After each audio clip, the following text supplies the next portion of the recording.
My name is Lorraine, and this is the story of the day I learned, through a quiet phone call on an ordinary morning, that my son had married without me. It still sits in my chest like a stone I keep turning over, wondering how something so small can weigh so much. A story about love, distance, silence, and a wedding I never saw. You know, a mother has a special way of keeping hope alive. And that morning mine was bright. I'd been waiting months to hear the date of Marcus's wedding. He had always been a gentle boy, even as a man. Soft-spoken, thoughtful, the kind of son who used to kiss my cheek before leaving the house even when he was too grown for it. When he started talking about Aaliyah, I heard something tender in his voice, something I thought meant I'd soon be gaining a daughter, not losing a place. That morning was quiet. The sky was pale. My kitchen smelled like coffee and lemon cleaner. I was wiping the counter, humming softly to myself, when the thought came, maybe today he'll tell me the date. They had been planning for months, and though Marcus never liked big conversations, I assumed, no, I trusted, that when things were decided, I'd be the first to know. So I called. I expected Marcus to pick up. I expected to hear his warm, "Hey, Ma," the one he used even when he was tired. But instead, I heard her voice, Aaliyah. "Hello, this is Aaliyah," she said, polite but distant, like someone standing behind a half-closed door. "Oh, hello, dear," I said, smiling because that's what mothers do. "I was actually calling to ask, have you two picked a date yet? For the wedding?" The silence that followed was so long, I pulled the phone from my ear to see if the call had dropped. Then Aaliyah exhaled softly and said in the calmest, most contained voice I'd ever heard, "We got married yesterday." Just like that. Plain simple. Unshaken. Yesterday. The word didn't just hit me, it sank, like heavy fabric thrown into water. I didn't speak. My breath felt caught somewhere behind my ribs. "Oh," I whispered, because nothing else would come out. No explanation, no "I'm sorry," no "I hope you aren't hurt." Just her next sentence. "It was a small ceremony, I hope you understand." Understand. How do you understand your son getting married without you? How do you understand missing a moment you waited his whole life for? But I swallowed the ache. "Yes," I managed. "Of course, I understand." But I didn't. Not even close. When the call ended, I stood in my kitchen with the phone still in my hand. The refrigerator hummed. The clock ticked. My house felt too quiet, too still, like the moment after someone closes a door gently, but the sound still vibrates through you. My son Marcus got married, and I wasn't there. Not because I couldn't be, but because no one wanted me to be. I tried to breathe through it, tried to accept it like a grown woman should, tried to tell myself maybe it was last minute, maybe something changed. But deep down, I knew weddings are planned. Guest lists are made, calls are placed, and mothers are not forgotten by accident. Still, I told myself to stay calm. Some wounds don't bleed immediately. They bruise first. But this was not the end. In fact, this was only the beginning of everything I didn't know. Because what came next, the day after, the week after, the quiet revelations that slipped out piece by piece showed me that this wasn't a mistake, I wasn't an oversight, I was an exclusion. Intentional, quiet, final. But let me pause here, because before I continue, I want to speak to anyone who's ever felt left out of their own family. You are not invisible. You are not forgotten. You are not alone. Sometimes families don't break with shouting. Sometimes they unravel with gentle sentences whispered over the phone. If this part of the story touches you, stay with me, because what happened next still echoes in me. After the call ended, I stepped outside to steady myself. The morning breeze brushed my face as if trying to comfort me. I stood on my porch, holding the railing, letting the cool air fill my chest. For a moment, I convinced myself maybe things would settle. Maybe Marcus would call later. Maybe there was a reason. Maybe, just maybe, this wasn't what it felt like. But life has a way of peeling back the truth layer by layer, and the very next day, something happened that told me clearly, painfully, and undeniably I hadn't simply missed the wedding I had been left out on purpose. It wasn't a misunderstanding. It wasn't bad timing. It wasn't an accident. And the reason behind it, the reason they didn't want me there, would break my heart in a quieter, deeper way than the wedding itself. But before I explain how everything truly began to fall apart, I need to take you back. Back to who Marcus was. Back to my first meeting with Aaliyah. Back to the small moments that didn't seem like warnings at the time. Only later did I understand. The distance had started long before their wedding day. If you're still here, take a breath and walk with me gently, because part 2 reveals how a mother slowly became a stranger in her own son's life. And trust me, the wedding was only the surface. The truth underneath was far heavier. I want to take you back a few years, before the wedding, before the silence, before the day Aaliyah told me with such calm certainty that my son had married without me. Because stories like this never begin with the moment that breaks you. They begin slowly, quietly, in places you overlook because you believe love is stronger than distance. Marcus was my only child, my whole world. I raised him on the south side of Atlanta, in a small brick house with a porch swing that creaked when the wind was strong enough. His father passed when Marcus was only 12, leaving the two of us leaning on each other in ways we never expected. We healed together. We learned together. We grew together. There were nights when Marcus would sit at the table doing his homework, and he'd look up and say, "Ma, you okay?" I would smile and tell him, "I'm always okay when you're here." He was that kind of boy. Thoughtful, observant, gentle in spirit. But even the gentlest children grow up, and sometimes, when they grow away. I remember the first time Marcus mentioned Aaliyah. It was a Sunday afternoon, and he was visiting after church. My living room smelled like baked chicken and rosemary rice. He sat on my couch, tapping his foot like he had something to say, but wasn't sure how to say it. "Ma," he began, staring at the floor. "There's someone I want you to meet." I smiled immediately. "Oh, someone special?" He nodded, a little shy. "Her name is Aaliyah." "A beautiful name," I said. "Tell me about her." He did. He told me she was smart, ambitious, soft-spoken, and a little shy. He told me she loved books more than people, and quiet more than crowds. He told me she challenged him to grow in ways he didn't expect. I listened with a warm heart. I wanted him to have love. I wanted him to have family. I wanted him to have everything I never got to give him. When I finally met Aaliyah, we were at a small cafe near downtown. She walked in wearing a soft cream sweater, her hair pulled back, her expression calm but guarded. She smiled politely, but her eyes didn't soften. "Mrs. Hayes," she said as she shook my hand. "Lorraine," I corrected gently. "Please." She nodded. But she kept calling me Mrs. Hayes for a long time after that. There was nothing rude about her, nothing loud or disrespectful. She was simply distant, like someone standing on the edge of a room, watching everything but refusing to step inside. When the server brought our drinks, Marcus reached for her hand. She let him hold it, but her fingers didn't curl around his. A detail small enough to ignore, but clear enough to remember. I tried to ask her questions. Where she grew up, what she liked, what she dreamed of. But her answers were short, polite, tucked away behind an invisible wall I couldn't quite see, but felt. Later that night, Marcus walked me to my car. "She's just nervous," he said. "She's not used to people." "I understand," I told him. And I did, or at least I thought I did. But something about the way she looked at me, not with dislike, but with caution, left a small weight in my chest, the kind that doesn't hurt right away, the kind that grows. Still, I wanted to love her. I wanted to welcome her. I wanted to show her that Marcus came from warmth, not walls. And so, whenever they visited, I cooked extra. I bought her favorite teas. I asked her about work, her dreams, her family. But the distance never shrank, not even an inch. One afternoon, months after they started dating, I invited them over for dinner. It was supposed to be simple: baked salmon, steamed vegetables, cornbread. Marcus arrived with flowers for the table. Aaliyah came with a store-bought dessert, wrapped neatly in a white box. "Thank you for having us," she said, but her voice didn't sound like thanks. It sounded like obligation. During dinner, Marcus tried to fill the quiet. He talked about his job, his plans, the promotion he was working toward. I nodded and encouraged him, but every time I tried to include Aaliyah in the conversation, she answered with a soft smile and a few short words. Marcus squeezed her hand under the table. I saw it. She didn't squeeze back. When they left, Marcus hugged me and whispered, "She likes you. She's just not good with people." I wanted to believe that. I wanted it so much. But the truth was, she wasn't not good with people. She was simply not open with me. And as time went on, that became clearer.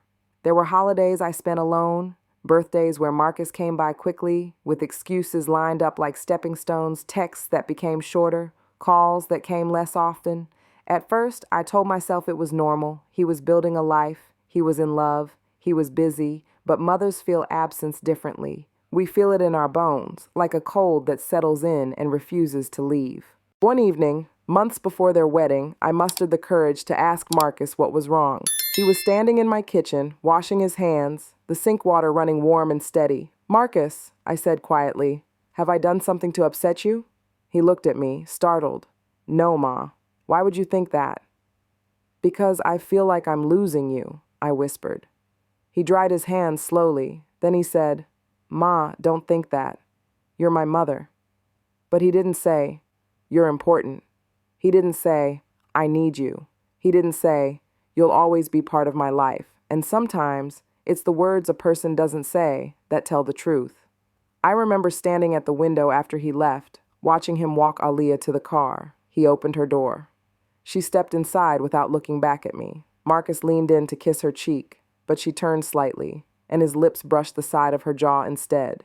Even through the glass, I saw his face fall for a moment. That's when I realized something I didn't want to accept. Aaliyah didn't just keep her distance from me. She kept her distance from Marcus too. But this wasn't the moment everything cracked. Not yet. The real fracture came later, quietly, subtly. The day I found out something Marcus had been hiding from me. Something that explained why they got married so quickly, why I wasn't invited, why Aaliyah sounded so calm on the phone when she said, "We got married yesterday." It explained everything, and when I learned the truth, it hurt far more than missing the wedding ever could. But before I tell you that part, before the quiet confession that changed everything, you need to know what happened the week after their secret ceremony, because that week revealed the first undeniable sign that my absence wasn't an accident. It was intentional. The following afternoon, I found a small envelope in my mailbox, no stamp, meaning someone had placed it there by hand. My name was written on the front in Marcus's handwriting. My heart warmed for a moment. Maybe he wanted to explain things. Maybe he wanted to tell me what happened. Maybe this was the beginning of healing. I opened the envelope with trembling fingers. Inside was the card I had sent them, the prayer book, the photo, the ribbon, everything, except the frame was cracked, not shattered, just cracked across the glass, a thin line running from corner to corner like a quiet scar. There was no note, no explanation. Just the items returned to me, neatly tucked back into the same wrapping paper I had used. I sat down on my porch steps, slowly, holding the box in my lap. For a moment, my breath refused to come. Not because they sent the gifts back, but because Marcus, my Marcus, hadn't come to return them himself. He had sent them back through someone else. Or maybe he didn't send them back at all. Maybe Aaliyah did. My hands were shaking before I even realized it. I closed the box slowly, holding it against my chest. The crack in the frame felt like a message, a quiet one, a cold one, and the painful truth began to settle in. They didn't want anything from me, not even a blessing. Still, I didn't cry. I just sat there, rocking slightly, like I used to when holding Marcus as a baby. I whispered to myself, "It's okay, Lorraine. Just breathe." But deep in my heart, something whispered back, "This is only the beginning. You haven't seen the real truth yet," and I hadn't, not even close. 2 days later, I received a call from someone I hadn't spoken to in nearly a year. Aaliyah's mother, Miss Evelyn, a reserved woman, quiet like her daughter, but with eyes that always looked like they were searching for something. "Lorraine?" she said. Her voice wavered. "Yes, this is she." "It's Evelyn," she said softly. "Aaliyah's mother." My heart tensed just hearing her name. "Oh, hello," I answered. "Is everything all right?" "No," she whispered. Then after a pause, "No, I don't think so." I sat up straighter. "What's wrong?" She took a shaky breath. "I shouldn't be calling you, but I think you deserve to know." My hands gripped the phone. "Know what, Evelyn?" Her voice cracked. "Marcus is staying at my house." I froze. My ears rang for a moment, drowning out every sound. "Staying with you?" I repeated. She nodded, though I couldn't see it. I felt it in her silence. "He showed up 2 nights ago," she whispered. "He looked tired, lost. He said he needed space. He said he didn't feel welcome in his own home." My breath caught his own home, with his own wife. Evelyn continued in a trembling voice. "I asked where Aaliyah was. He said she told him to leave for a while, that she needed room to breathe. Lorraine, I don't think they're doing well at all." My heart ached, not just for Marcus, but for the truth unfolding piece by painful piece. Why didn't he call me?" I whispered. Evelyn hesitated, Then she said the words that changed everything. He said he didn't think you wanted to hear from him. My chest tightened like someone had wrapped their hands around it. Why would he think that? I whispered, voice cracking. Evelyn sighed softly, because that's what Aaliyah told him. I closed my eyes. The world tilted. Aaliyah told him that? Aaliyah, the woman who married him without me, who returned my gifts, who cracked the frame, had told my son that his own mother didn't want him, a lie. A cruel lie. A lie strong enough to separate a mother from her son. And suddenly, everything made sense. The distance, the silence, the wedding, the returned gift. Everything. I whispered into the phone, why would she do that? Evelyn spoke with a mother's sorrow. Aaliyah, she has always struggled with closeness. She pushes away what scares her. And Lorraine, you're a warm person. Some people run from warmth when they've never felt it before. I wiped away a tear. What do I do, Evelyn? But before she could answer, she said something else. Something that chilled me deeper than anything so far. There's more, Lorraine. Marcus didn't just leave the apartment, he left the marriage. I sucked in a sharp breath. What are you saying? I'm saying, Evelyn whispered, that your son, your sweet boy, walked out the door the day after they got married. My heart pounded. And Lorraine, she added, her voice breaking. This was not all. It was about to get worse from here. When Evelyn told me Marcus had left the marriage, left it the very day after the secret ceremony, I felt the world tilt beneath me. My son, the one who always tried to fix things, the one who always stayed longer than he needed to. Marcus didn't run from anything, so for him to walk away, something inside that home must have broken him. Evelyn, I whispered, holding onto the edge of my kitchen table for balance. Why didn't he call me? Her silence on the other end wasn't empty, it was heavy, like someone trying to protect a truth they wished they didn't have to share. Lorraine, she said softly, please sit down. My legs were trembling. I slid into my chair, hand pressed to my chest. I'm sitting. She took a slow breath. Marcus didn't call you because he thought you didn't want him around, because he believed he had become an interruption in your life. My heart sank. But that's not true, I whispered. That's never been true. I know that, Evelyn said gently. And deep down, Marcus probably knows it too. But Aaliyah, she has her own way of seeing things, her own fears. And she told him you said you needed space. I closed my eyes. What? My voice cracked. She told him, Evelyn continued quietly, that you didn't want to be involved, that you said he was too attached, and you needed time for yourself. I felt like the air had been knocked from my lungs. Evelyn, I never said anything like that. I know you didn't.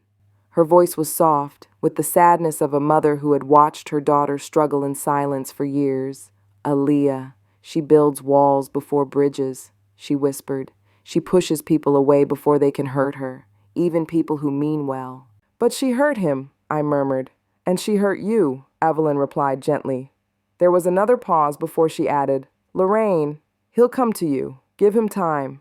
I thanked her quietly before the call ended, but when I hung up, I sat very still, staring at the wall as if it could explain everything Marcus thought I didn't want him, because someone told him I didn't, because someone used my love against him. I pressed my hands to my eyes. How could a simple lie, just a handful of twisted words, create such a deep wound?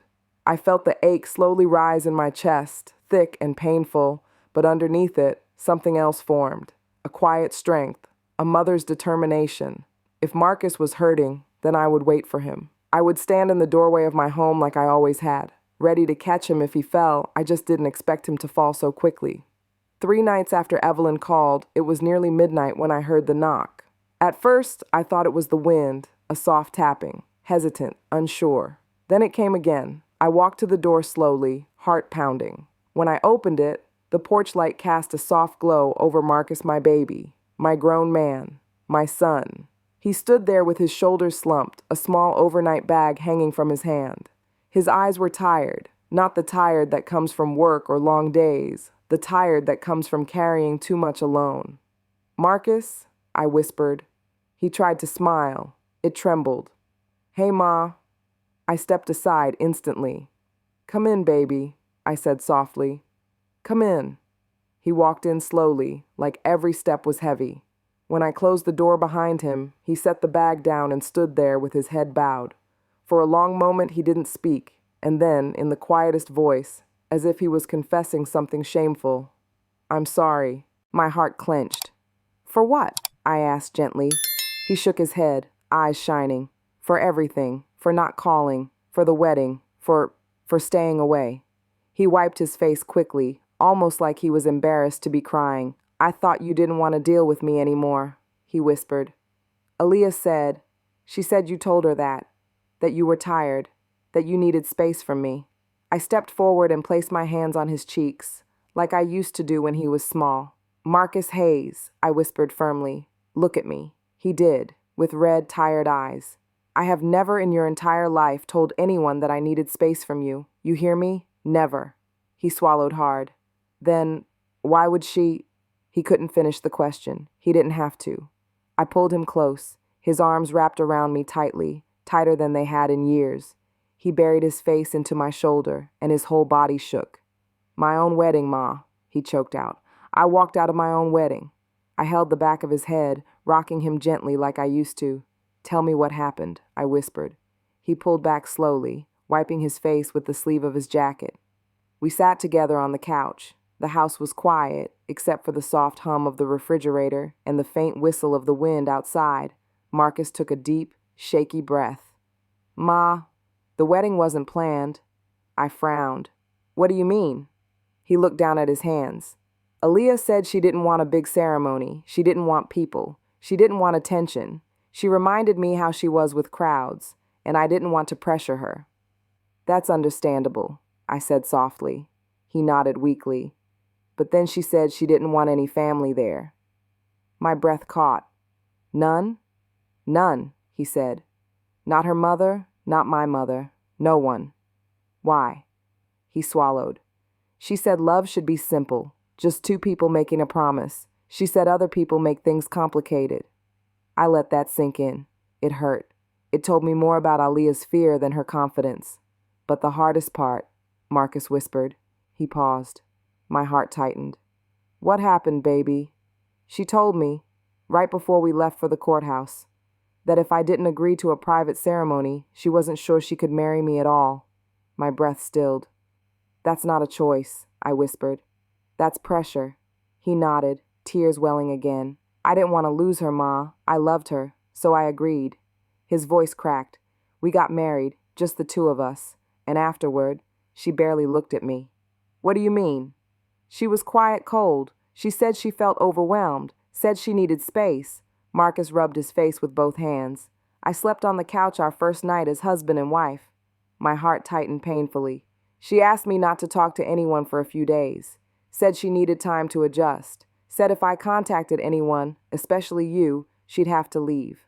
I felt something in me shift, not anger, but sorrow. "She was afraid," I whispered. "Yes," Marcus nodded. "But Ma, her fear hurt me." He looked at me with eyes full of grief.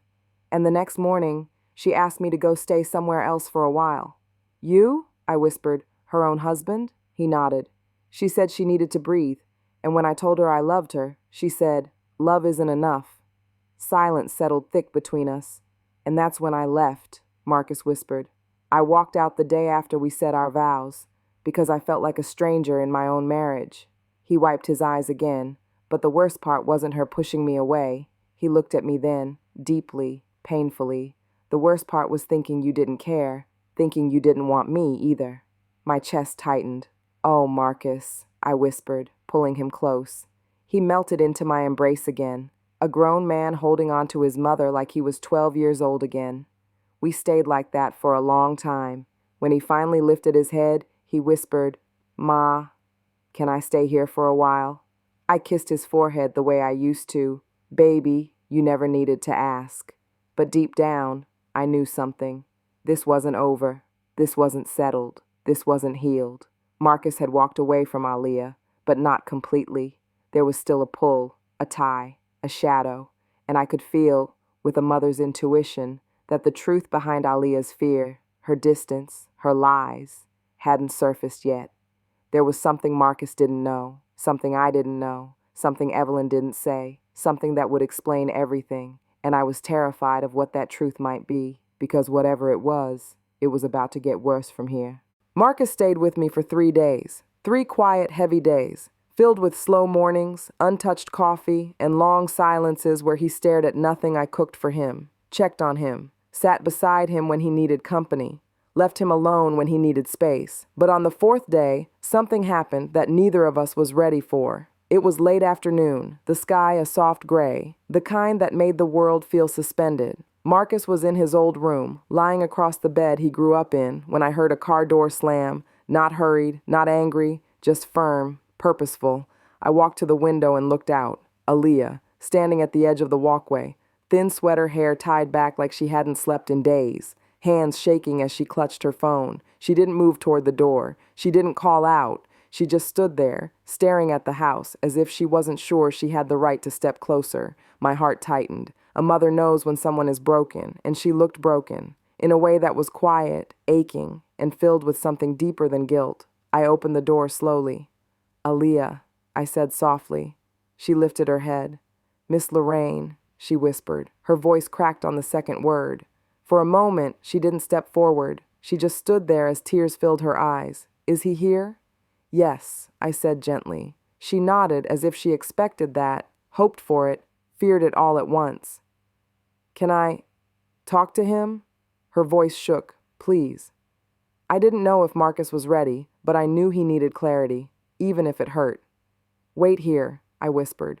When I stepped into Marcus's room, he was sitting up, hands clasped, staring at the rug. "Ma?" he asked. I swallowed softly. "Marcus, she's outside." He froze. All breath left his body in one slow exhale. "She came here?" he whispered. "She did." He closed his eyes. For a moment, I wasn't sure if he would go, if he was strong enough, if he was ready. But then he stood. Not fast, not with anger, just with the gravity of a man facing something that had been sitting on his chest for too long. We walked toward the porch together. When he stepped outside and saw her, she let out a sound, soft, pained, almost like a sob she'd been holding for hours. "Marcus." He looked at her, jaw tightening. "Aaliyah." She stepped closer, only one step, as if she was afraid to cross a line she had once drawn. "I'm sorry," she whispered. He didn't move. "I know," he said quietly. Her face crumpled. "No, not like that. Not simple. Not small. I'm sorry for everything. For the wedding. For pushing you away. For making you think you weren't loved. For dragging you into my fear." Marcus swallowed hard. "What fear, Aaliyah?" he asked softly. "What are you running from?" She closed her eyes as tears slid down her cheeks. "My father," she whispered. Marcus and I exchanged a confused glance.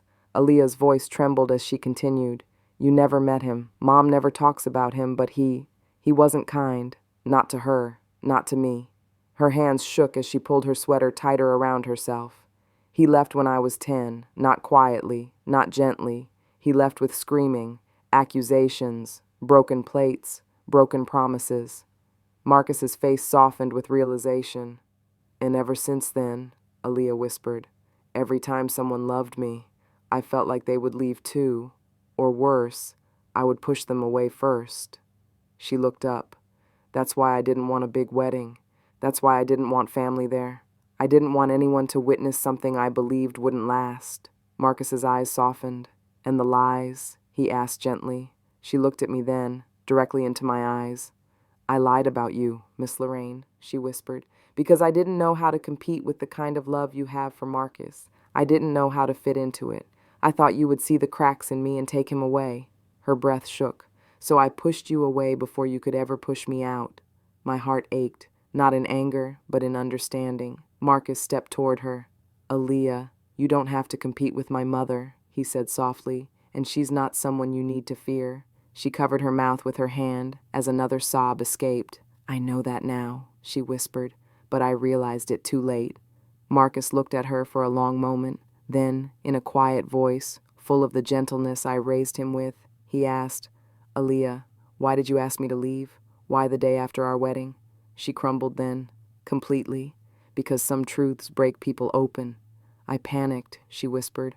"I woke up next to you and realized you were my husband, my family, my future, and I didn't believe I deserved you." Marcus exhaled slowly, eyes glistening. "Aaliyah, She shook her head.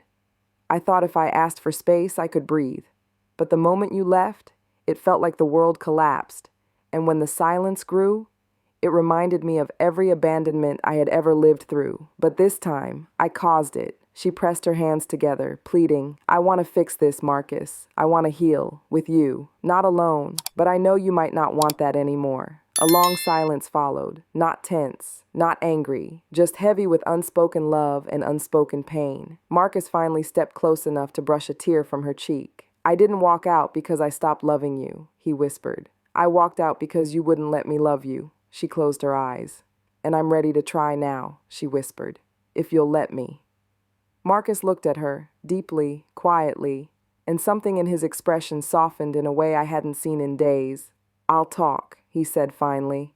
I'm not promising everything tonight, but I'll talk. Aaliyah nodded through tears. That's enough, she whispered. That's more than enough. They stood there for a long moment, not healed yet, but no longer broken in silence.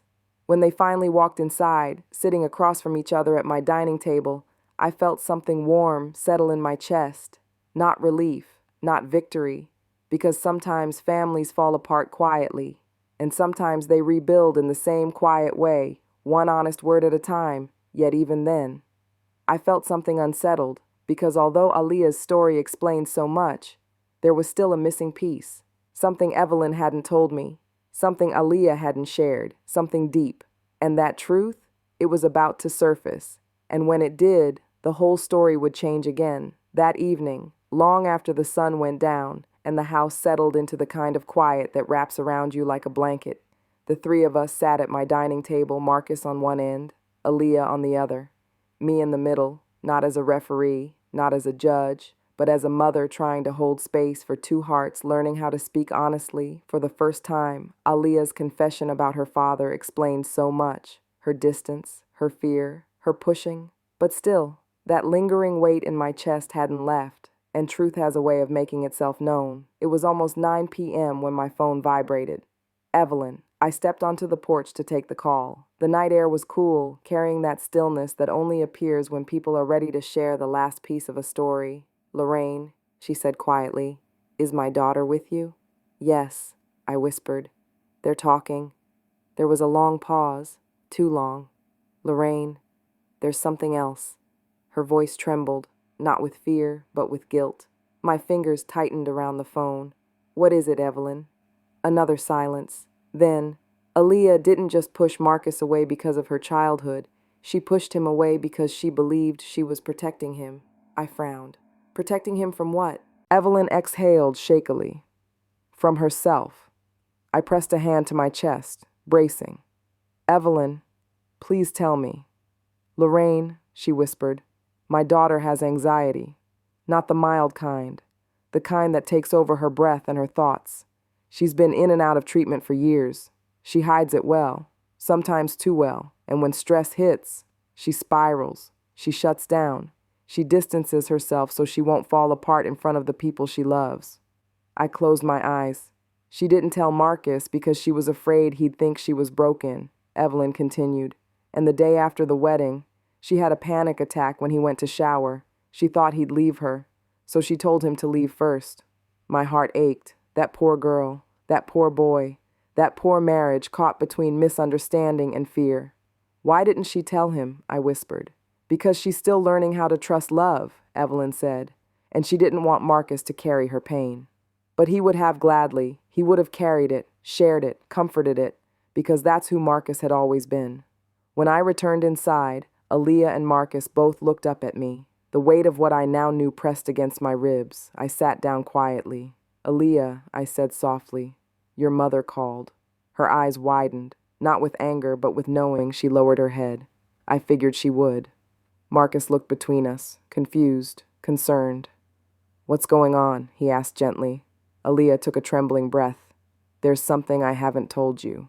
Her voice was small, almost childlike. Marcus leaned forward.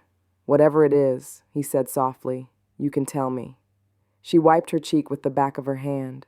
I've had panic attacks since I was 14, she whispered. They come and go. But when they come, I think the worst of everything. I think people will leave me, or I'll fail them, or I'll be too much.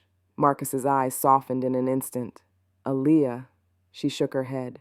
And I never told you because I didn't want to be a burden. I didn't want you to look at me differently. I didn't want you to feel trapped with someone who breaks down without warning. Marcus reached for her hand.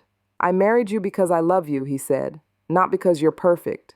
She cried then, softly, shoulders shaking as she tried to hold herself still. And the morning after the wedding, I had one, a bad one.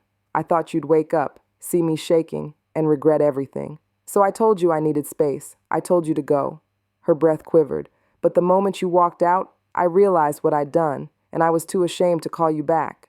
Marcus squeezed her hand tighter. You didn't have to protect me from your pain, he whispered. You just had to let me love you through it. It was quiet after that, not uncomfortable, just full of truth, full of the kind of relief that comes after holding something heavy for far too long. Aaliyah wiped her cheeks again. I want help, she whispered. Real help. Not running, not hiding. I want to learn how to be a good wife, someone who lets people in instead of pushing them away. Marcus pulled her into his arms. We'll figure it out, he whispered into her hair. Together.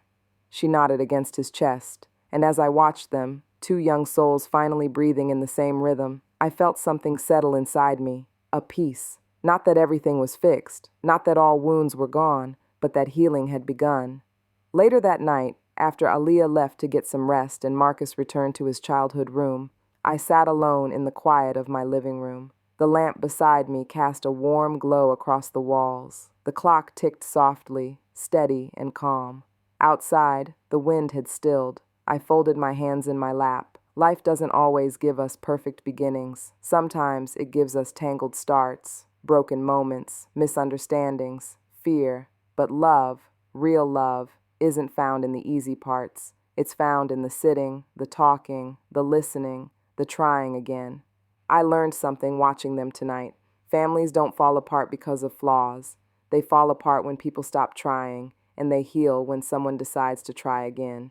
Before going to bed, I whispered a small prayer for them, for their marriage, their healing, and their courage to grow together, because the truth is, sometimes the hardest conversations lead to the gentlest peace. If this story touched you, take a moment to breathe, and remember, every family has its battles, every heart has its scars, but healing begins the moment we stop running from each other. If you believe in second chances, in forgiveness, in love that learns and grows, make sure you follow this channel for more stories like this.